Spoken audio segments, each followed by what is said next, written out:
If I was Minister of Education at Stormont, my policy decisions would inevitably cause quite a storm.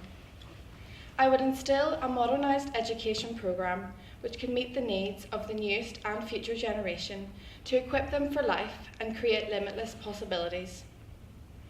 George Bernard Shaw, a playwright and political activist, once said, "Progress is impossible without change, and those who cannot change their minds cannot change anything." Therefore, I believe it is time for a change in the way education is delivered to our young people. As a result of unproductive man hours, every minute of every hour of every school day produces a degree of poor productivity because pupils are forced to undertake subjects and exams and topics they will have no lasting interest in nor need for. Undoubtedly, today's broad curriculum offers pupils more avenues to investigate, but when their choice of employment is made, what percentage of their learning will be confined to the bin? Will it have been necessary for the brain surgeon to have understood the Napoleonic Wars? Will having studied physics in depth enhance the capabilities of the fashion designer? Or being an A-star student in art make the soldier braver? Providing a wide range of academic learning possibilities is advantageous, but the point to which it is taken by pupils who have little or no desire is monstrously wasteful. Our education system packages its children like toys. Pupils are placed on a learning conveyor belt, then sorted, packaged, and labelled according to their so-called intelligence. The straight A students become shiny toys, moulded into doctors and surgeons and lawyers, and are sought out by universities, whereas the less academic children become lacklustre toys and are hidden at the back of the shelf. Students should be taught according to their individual needs and skills, not directed towards careers in medicine or law because they have good grades. In today's society, there is no excuse for a one-size-fits-all education system which does not allow children to thrive naturally and freely. We must recognise that young people are individuals with different talents and dreams. We need to move towards a system of mass customisation based on a strong common core of essential skills and knowledge, which allows young people to develop their own particular talents and aspirations. Childhood and adolescence should provide fuel for the journey of self-discovery, allowing us to unearth our talents and capabilities. Teachers should be supported in responding to these diverse and vast needs, along with the increased availability of unorthodox subjects. If the education system could do this, then teachers would see classrooms full of young people who equate education with importance, meaning, and worth. Yet it seems young people today associate education with feelings of stress and pressure. Northern Ireland's education system is characterised by standardised exams. These tests permeate much of our supposedly carefree teenage years and feed self-esteem issues from an early age. Not only are these examinations the source of worry, they also serve little purpose in the real world. Many examinations are a test of memory and speed, skills which often do not go hand in hand. Furthermore, there is no correlation between good grades and good employees. Often those with average grades have more experience and are better equipped for real-life scenarios than those who spent years buried in textbooks. Thus, a classroom of pupils presents a modern-day danger that the government has now realised needs urgent attention: the pupils' mental health. Depression in young people, particularly teenagers, is a serious problem in Northern Ireland, with many young people attributing their struggles to feelings of inadequacy.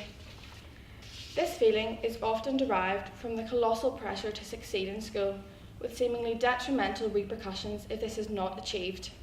However, our education system is not completely at fault. Hormonal changes occurring during this period of life play a significant role in the development of mental health issues. However, why is it that school becomes considerably more intense and problematic for students during adolescence, at a time in which young people are experiencing a surge of foreign hormones? Last year, 285,000 young people received care for mental health issues, thus highlighting the enormity of the illness. If I was Minister of Education, I would ensure that all teachers were given specialised training in identifying pupils with potential mental health issues to adequately prepare them for life in a modern classroom. To me, education is the greatest gift, and I am blessed to have a sponge-like curiosity. But to others, it is nothing more than a cycle of enclosed spaces, desks, and dictating monotonous voices. If learning is not holding a pupil's interest, then what has permeated their school life will have counted for nothing. Northern Ireland needs an education system which excites and stimulates young people, providing them with the learning they require and deserve. As the world of work changes rapidly, there is no longer an excuse for an education system which at times resembles stale bread. Ultimately, this means providing a curriculum of practical and vocational learning alongside theoretical study. Having pupils enter school with smiles on their faces, knowing their aspirations are being taken seriously and catered for, would have an uplifting effect on everyone, not least of all our much maligned teachers. How much more enjoyable and rewarding would a teacher's day be if they were addressing a classroom of enthusiastic pupils? How demoralising must it be to know your efforts and professionalism are being, to a great extent, squandered? Whilst teachers believe education can make a difference and have the power to liberate and enhance the lives of all, they themselves remain undervalued. Teaching as a graduate profession in Northern Ireland has lost status, perhaps due to the issue of salary, as it now stands 16% behind the European average. So, evidently, if I were Minister of Education, I would give my poor teachers a well-deserved raise. Many parents believe that learning ceases with the final bell, yet the responsibility to ensure this doesn't happen is paramount.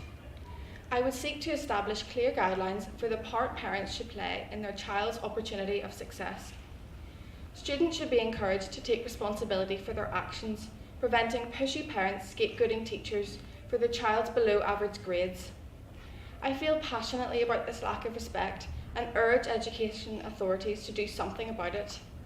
To make matters worse, teachers are forced to stick to a tight, repetitive curriculum.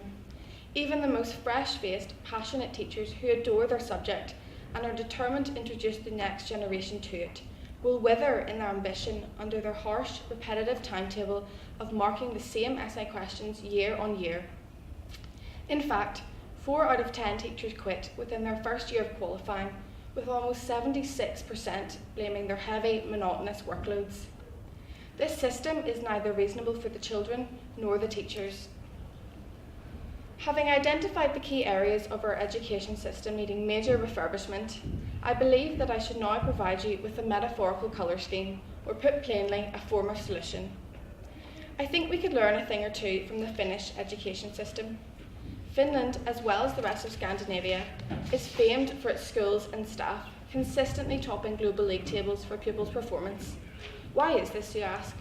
Well, in Finland, the primary focus in education is on learning, rather than incessant testing. At age 6, pupils in Northern Ireland are subjected to educational testing, whereas children in Finland haven't even started school. Perhaps the children of Northern Ireland are in need of extra years playing on the swings and running in the park, enjoying their fleeting childhood. Additionally, teachers are given a great deal of responsibility and are allowed unencumbered flexibility in what and how they teach, whereas those in Northern Ireland are instructed which coloured pen to use for marking and enforce ridiculous, unnecessary success criteria. Our education needs to be more than learning objectives, and I believe that much is to be learned from this freer way of education. As Nelson Mandela said, education is the most powerful weapon which you can use to change the world.